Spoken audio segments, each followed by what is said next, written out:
Hi, this is Mike Maloney, and I want to welcome you to this bonus feature for episodes 9 and 10 of Hidden Secrets of Money. And this is going to be a little bit different than the bonus features that we've done before. You know, when you watch a movie, a lot of times there's bonus features, and in there will be one with some audio commentary from the director or producer or something like that, one of the actors. That's sort of what this is going to be. I'm going to tell you some of the backstory behind these two episodes. One of the things that I wanted to point out is, you know, all of the footage that is shot in Hidden Secrets of Money is all our footage. We've got a couple of animators, and then Dan Rubach, the producer, director, cameraman, editor, lighting. He picks out all of the music, so basically scores the film, and we license all of that.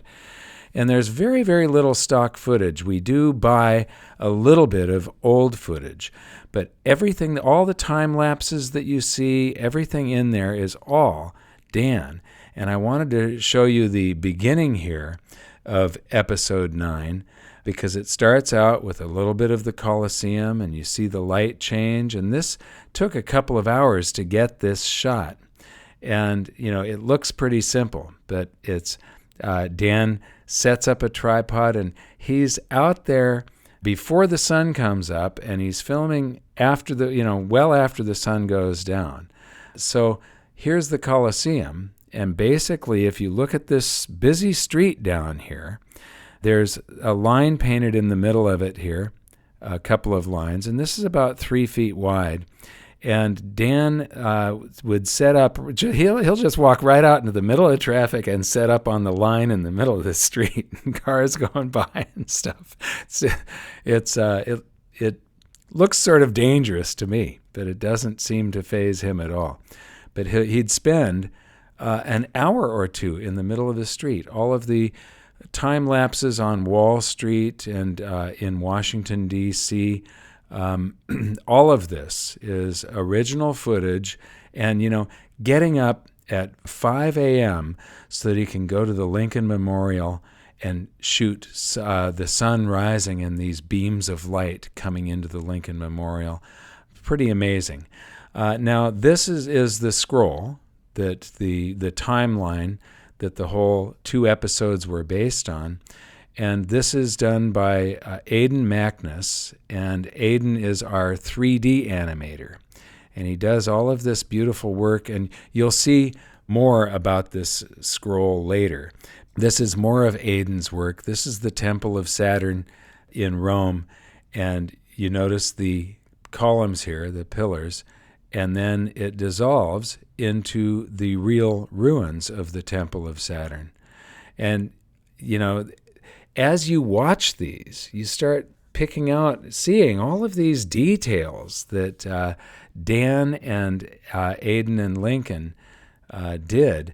This is all orchestrated by Dan. And then it dissolves into the U.S. Treasury. So you've got these 3 images and you know, when we went to Washington, D.C., I don't know if this was 6 months or a year after being in Rome, and Dan's trying to get the same angle, you know, and I didn't see any of this going on inside his head. I was just there watching it, and he had to get a certain angle of the treasury and stuff. I didn't know what he was planning on. But he gets these shots planning on something later. Steve Forbes. I just really enjoyed meeting Steve Forbes. And I was at a conference, and he was a speaker, and we had an appointment to meet. And I had rented a suite in the hotel where we could set up all of the cameras and stuff. And he came up with his assistant, and his assistant is no one to be trifled with. A very quiet, large gentleman with a gun. He's got a bodyguard that, you don't want to mess with Steve Forbes because you're going to have to answer to his bodyguard. But I loved Steve Forbes' examples of Imagine if they changed the foot every day and there was so many inches in it in one day and so many in it in another day. And the clock, floating the clock, where the minutes change each day. These were wonderful examples of how unstable it makes our monetary system to have all these floating currencies that don't have a true established value. And, I show this chart because one of the things that Steve Forbes said in episode number 10, and he said it so nonchalantly, and there's a part of it that a lot of people would take offense to, and it's the truth, what he said. There are two ways of getting ahead. One is to steal from your neighbor, and the other is to provide a product or service that somebody else wants. So you can do it in trade. That's where prosperity comes from, is creating a product or a service that somebody else wants. Well, here's a chart from the Fed that I just created, and this is total government expenditures.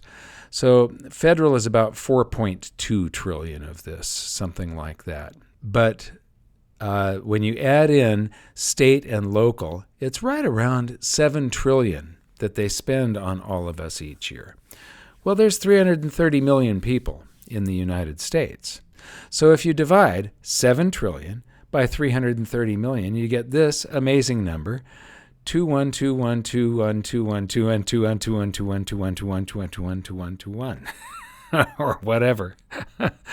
But it's $21,212 per person in the United States that the government spends on us one way or another, the military, this, that.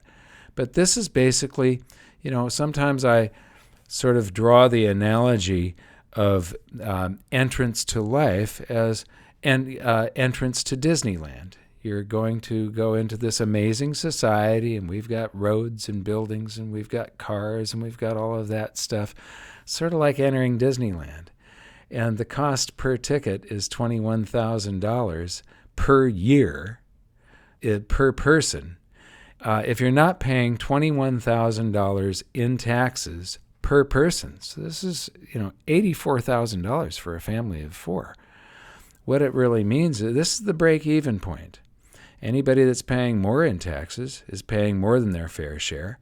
Anybody that's paying less than this in taxes per person is paying less than their share and receiving. Somebody else has to work and produce more than they consume, and then that is taken away from them and given to somebody else. If you're paying less than $21,000 in taxes, and that this is just a brutal truth, then you're receiving something from somebody else. Rick Rule. I just love this guy, and he is so incredibly brilliant. And have you ever heard a more eloquent speaker? I thoroughly enjoy being in his presence and talking with him. He's just an amazing guy. And the piece that he did with these animations that Aiden did, this was $10 gold certificate in gold, $10 in gold payable to the bearer upon demand. And then Aiden has Nixon come through it, and notice the different images. He's smiling here, he's moving his arm around, he's got a pen in his hand, he crosses out the gold thing, and then he rips the bottom of this bill off, and he's pointing at you, and you got to go back and watch the episode again. His eyes blink and stuff, and his arm is sort of waving around a little. Aiden did a great job on this stuff. This is another one of Aiden's 3D renderings, and you'll notice there's this family walking across here. Now, Rick Rule has just described how we get to print this lie and ship it all over the planet. And you see these trucks. There's an elevator that was out in front here, and these trucks were leaving, one from Brazil, one from Germany, and one from Japan. So we ship them these dollars, and they ship us real goods and services. And then this scene dissolves to this, and so it's basically it's the Bureau of Engraving, and this is a family that was walking in front of the Bureau of Engraving when Dan was filming it, and Aidan matched it all up so that it just dissolves and they keep on walking. The flag keeps on waving. Ron Paul, I cannot tell you how much respect I have for this man. And we've been to his office a couple of times. I've interviewed him a few times, but we went to his office, and it's in Clute, Texas, which is a little town, and I was sort of joking and saying they had one traffic light.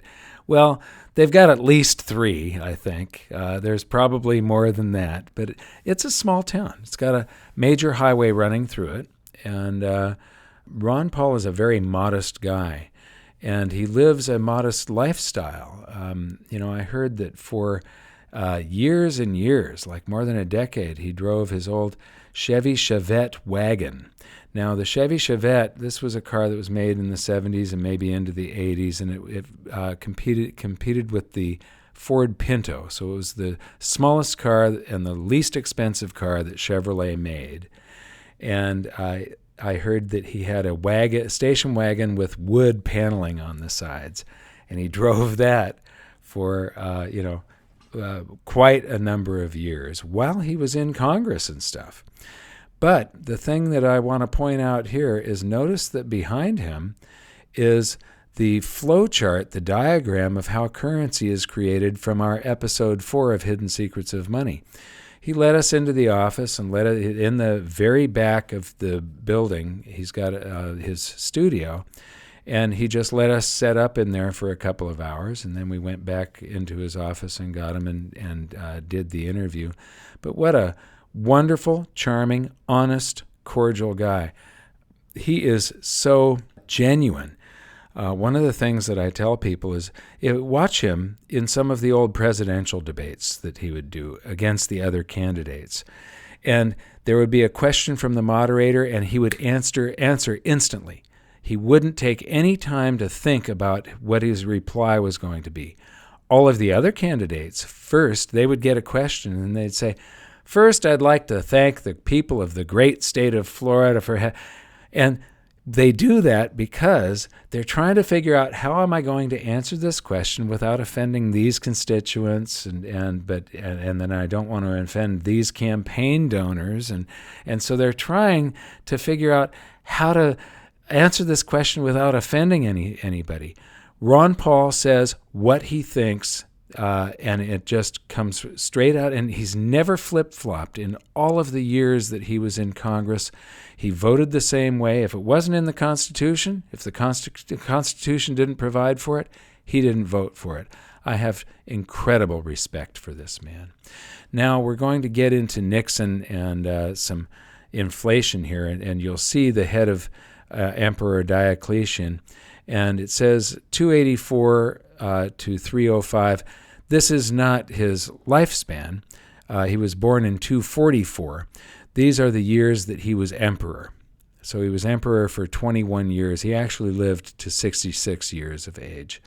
Now, this is an animation that was done by Lincoln Jude, all of the hand drawing that he does. And Dan has inserted Nixon into the TV here that Lincoln drew. And this is the recording of the event where Nixon took us off of the Bretton Woods system, the last vestiges of a gold standard. And then it goes to Nixon. And this part, when I saw this for the first time, it just sent chills down my spine. I couldn't believe, I don't get to see all of this stuff being produced on a daily basis. We go out and we film stuff. Dan and I traveled around the world. This is shot in 18 countries. And I stand in front of the camera and I say stuff that history, stuff that I know from studying all of this and writing my book and so on. I say it, and then later on, Dan pieces it together. He also does some of the writing for this because we've got a lot of these disjointed parts that I have said, and they need to be filled in. So when you hear voiceovers, sometimes it's me, but most of the time, Dan actually wrote the parts for the voiceovers. But when I saw for the first time Nixon dissolving into the head of Diocletian, and Nixon's lips are still moving, and he's telling us about these drastic measures that they're going to take and install wage and price controls, and then it's coming out of Diocletian's mouth, and the same words did come out of Diocletian's mouth, roughly the same words, more than 17 centuries earlier. This is, you're talking almost 2,000 years here, 1,700 years earlier. Diocletian is basically giving the same order, and then here we're doing the same stupid mistake. Instead of looking at, well, how did it work out in ancient Rome? How did it work out during the French Revolution? We don't ask those things. So this 90-day wage and price freeze, we cut to 21 months later, and he's introducing more measures because the wholesale prices were up 2.1% in 1 month. That was just for a month. And then commodities had risen at 16% annual rate. And he was introducing more measures. These wage and price controls, there were actually 4 different phases to the wage and price controls here. And I remember this period of time. I remember seeing on the news Walter Cronkite and Dan Rather and all of these newscasters, but I remember seeing pictures, gruesome pictures of live baby chicks being scooped up by a tractor that had one of those scoops on the front of it, and picks them all up and dumps them into dumpsters while they were alive, because it was going to cost more to raise them than the farmer could sell them for. So all he could do was get rid of them. And peach farmers, peaches have pits in them. The pits are really strong. The peach farmers have to put gravel every few years on the dirt roads that run between all of the peach trees, because if they get too muddy, a machine can get stuck. And so you can pave the dirt roads with a little bit of gravel once in a while to keep them from turning to too much mud, or you can just dump all of your peaches on it and let them rot, and the peach pits are left. And that's what they were doing, was paving their roads with peaches, because they could not make a profit taking them to market and selling them.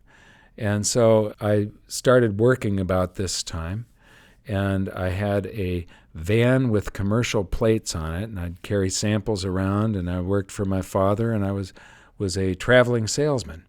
And because I had commercial plates, I could fill up on any day.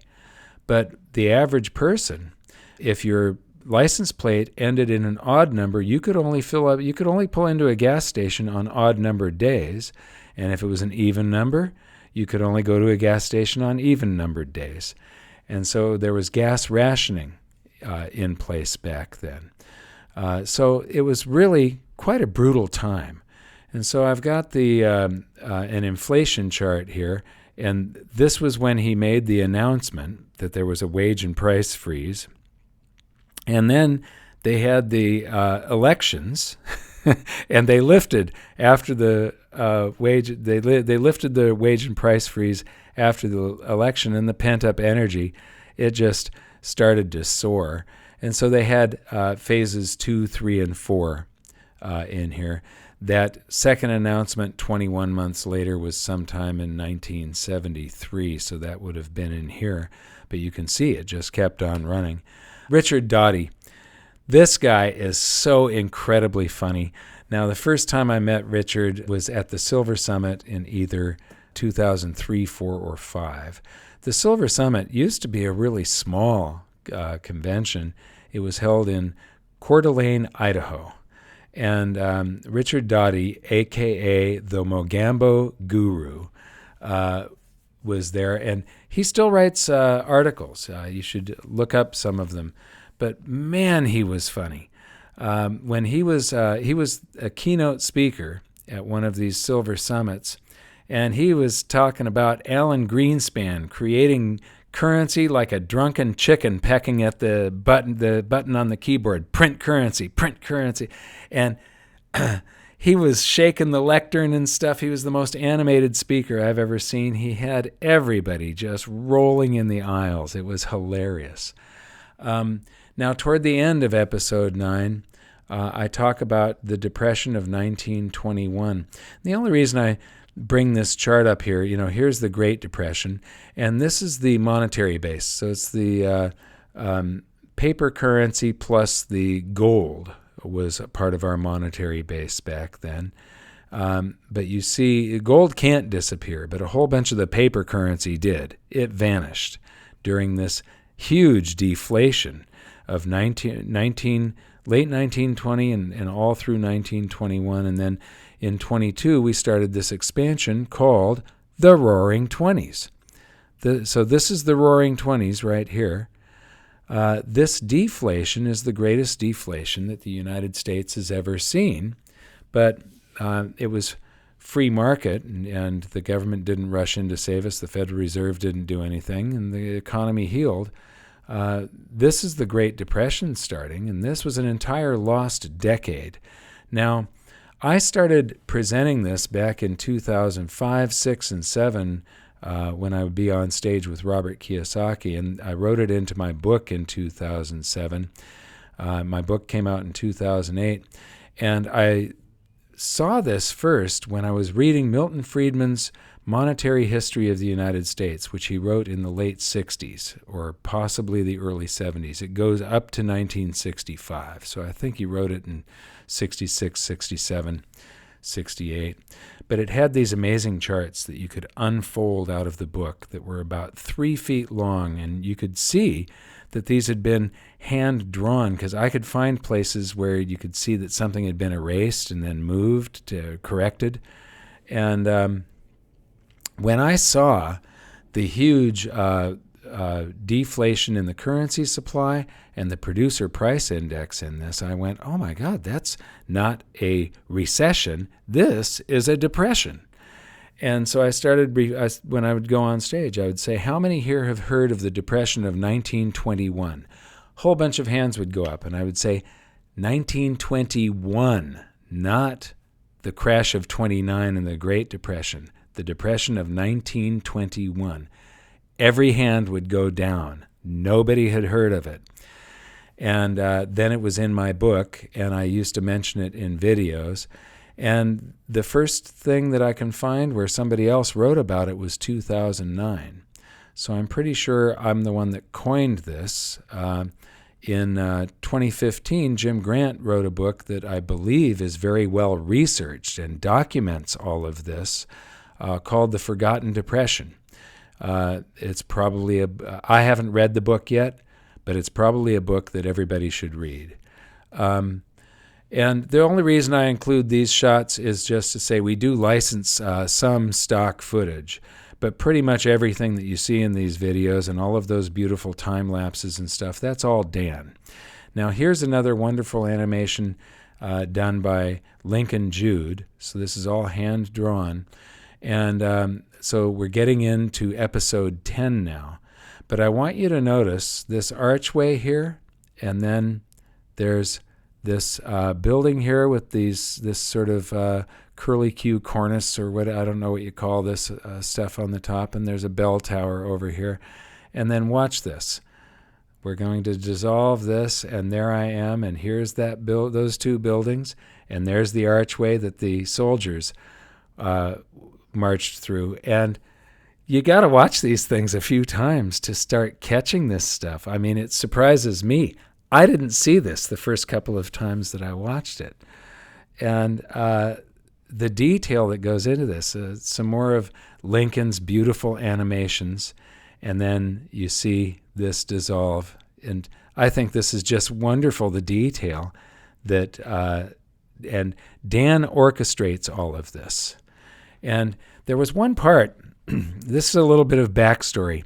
There's one part here where I'm talking about, the demise of the Roman Empire due to deficit spending and war, and all these people touring the Colosseum and wondering how many of them think about, we're going down these same roads today that brought down the demise of this great civilization. What happened was, the reason I was I'm sort of talking quietly. It's because out of the corner of my eye, I can see security coming up. To film in the Colosseum or up on the Acropolis, you have to get permits. And these permits, like in Greece, they were having a lot of financial trouble back then, and they still are. Permits could take years to get. So there was just no way to do it. We had to just do this ninja style. And we had this big old professional television camera. I've got a microphone, wireless mic, hidden inside my shirt, and I can see security out of the corner of my eye coming towards us, and I'm sort of talking quietly. And then as soon as we end the shot, they step in and they want us to come to their offices. And so we're walking back to their offices. This isn't but there's all these alcoves and side passages and stuff all over the Colosseum. So I've got my assistant Damian Ramos with me and myself, and we're walking with these guards, and Dan is walking behind us a little bit, following us with the camera, and he's got a backpack on. And as soon as they look away, he darts off into one of these little side passages, and he goes to the other side of the Colosseum. And in his backpack, he had a change of clothes. It was cold that morning, and he had been up since before the sun filming, getting all those time lapses and things. And then we meet him, and we were filming in the Colosseum. And when we're walking back with security, he darts off, goes across to the other side, and changes his clothes completely. Takes the memory cards out of the camera, stuffs them in his sock. He entered the Colosseum wearing like jeans and a long sleeve shirt and a backpack, and then suddenly he's got short sleeve shirt, shorts on, sunglasses, a cap, and he's carrying the backpack instead of wearing it on his back. And he goes to the exit, and they've got all this security, and they're looking for us. These security people are looking at everybody. And then the minute that they sort of turn away and talk to each other, he goes through all the little turnstiles and gets out of the Colosseum. And the security still had Damien and I in their office for quite a while, but without the memory chips and without the cameraman, there's nothing they can do, so they let us go. So that's the backstory on the James Bond stuff that Dan did to get the footage that we shot out of the Colosseum. So the Max Kaiser piece, this was wonderful. And, if you go through all of this, you'll see a whole bunch of hidden gems. The Mindless Monkeys talk show was part of but they put in little messages like this all over the thing.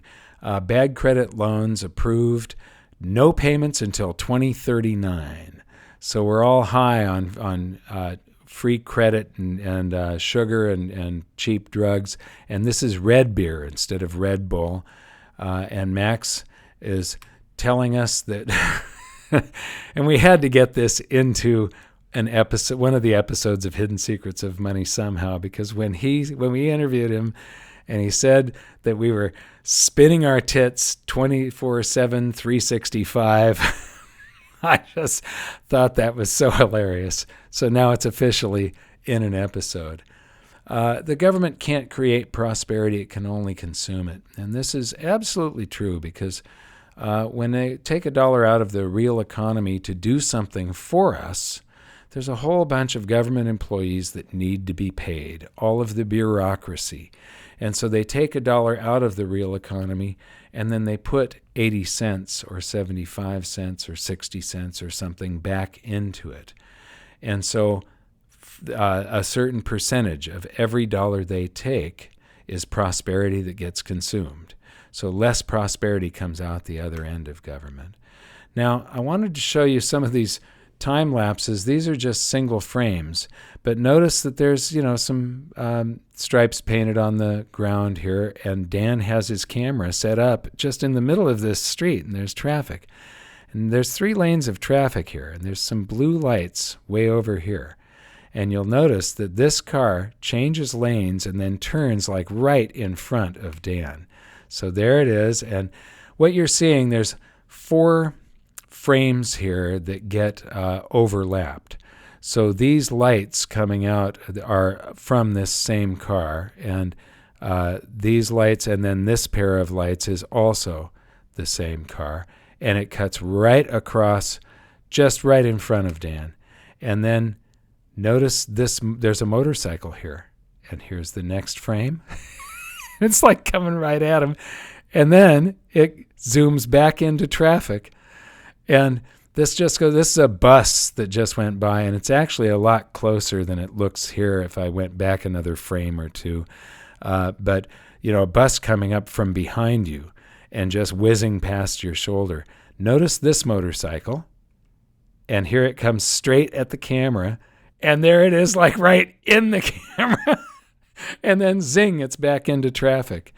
And then this is a bus that just, right next to you. And Dan was there for like a couple of these time lapses. You got to be there for at least 15, 20 minutes, but sometimes it's 2 hours. Fiora di Zucca. This is just an amazing restaurant.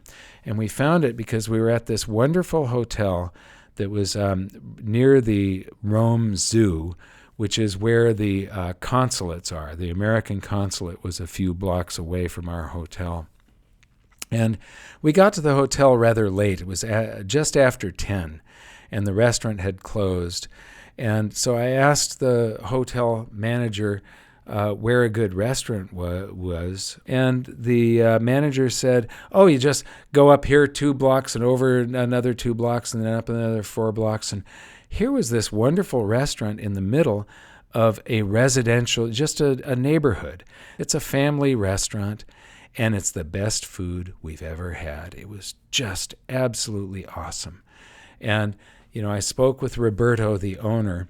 And if you go to Rome, you really need to visit this restaurant. The laughter in there. The funny thing is, though, if you go at 7, it's empty. It doesn't start filling up until 9, and it really gets going by about 10 p.m. This is just the way Romans eat.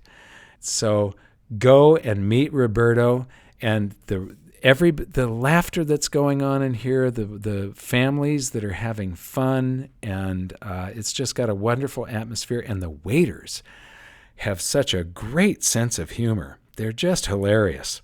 Roberto was just such a nice, genuine guy, and to see that he was suffering from all the same problems that I was suffering from with my business in California and the regulations and so on. But if you get a chance, definitely eat at Fiora di Zucca. I highly recommend it. Grant Williams, I've got such respect for this guy, and he just doesn't, there's not enough people following him. He puts on these marvelous presentations. Go to realvision.com, look for one called Nobody Cares. That's an excellent presentation from the Silver Summit a couple of years ago. He did a presentation about the market crash of 1987, the stock market crash of 87. And it was a big crash, and you don't get a sense of the scale of it until you listen to the interviews and the presentation that he put together on that. It's absolutely phenomenal. I have a lot of respect for him. So definitely take a look at some of his stuff. I just put this shot in here because of the hours and hours that Dan spent over a couple of different trips doing time lapses and different angles of the Federal Reserve. Chris Martenson, I just love Chris, and he is just an absolute genius, and he's got such a gift for explaining things to people. This piece that Aiden put together here, where Chris is explaining exponential growth. This is already, they've put the water on the ground and it's already filled the stadium, and you can see a reflection on the surface of the water of the billboard here. And this is Chris and me sitting on the edge of Candlestick Park. I probably should have said the Coliseum in Los Angeles because they tore Candlestick Park down. it took the first 400,000 years, all of human existence, to get to 3 billion people, and then just the next 40 to put the next 3 billion people on the planet, and that's exponential growth. So 400,000 years to 1960. And so if you take 400,000, 40 years is 1/100th of 1% of all of that, and the Earth's population doubled in that 1/100th of 1% of the time that humans evolved, that we've had modern man. And then this shot, Chris and I just looking up at the Earth, and then Aiden's shots. First it shows farming here, and then these oil pumps and oil derricks start springing up. By the way, I lived in Southern California, and there were oil pumps like this all over the place, and oil derricks. And I used to play in the oil fields when I was a kid, and I used to climb up and I would ride these things when I was like 12 years old. And I would climb to the top of these oil derricks when they're drilling. They build this rig, and they've got a section of pipe, and it drills down, and then they screw on another section of pipe, and it drills down, and so on. Aiden, he just popped more of these things spring up, and then you've got jets, and then we go out into the ocean, and we go underwater for a little while, and you see tuna being caught. And then when you come out, the farms are gone, and what you've got is Federal Reserves springing up everywhere, and what we're growing now is the currency supply. There's Federal Reserves all over the place. And if you don't watch this and pause it once in a while, you miss all of this stuff that they added. But exponential processes speed up at the end, and that's true. They get very, very fast, and we're coming to this point where we're overpopulating the Earth. We're destroying our purchasing power with extra currency. I just show you this shot because you'll notice when you watch these, in many of the episodes, there's a slow motion shot, and then there's a bird that flies through it. So Dan will do hours of slow-mo shot. He's doing time-lapse photography where to get a 10-second clip may take 5 minutes to get that 10 seconds. Except if you want to get a 10-second clip that has a bird flying through it, you may have to sit there for an hour instead of 10 minutes, and then a bird flies through it, and now you've captured what is the bird of freedom, maximum freedom. So that ties a lot of the episodes of Hidden Secrets of Money have this a bird flying through in slow motion on a time-lapse shot. So now we're at the end of this, and this is the scroll again, and there's the entire scroll. That's the backstory on the Hidden Secrets of Money, episodes 9 and 10. And presenter Mike Maloney, I actually did the least amount of work in all of this. The animators, Aidan Magnus, Lincoln Jude, just the amount of, they put an immense amount of work into these things, working, when they're about to come out, these guys are working very long hours, 7 days a week, and then all under the direction of Dan Rubach, who shot all of the live footage, edited everything, scored the thing, wrote a lot of the dialogue, so music, lighting, just goes on and on. The talent in this group of people is immense. I'm incredibly proud of them. I'm proud of the work that I have been able to do. When I see these episodes come out and I see them on YouTube, I feel like I've made a difference. Thank you very much for listening, and we'll see you next time.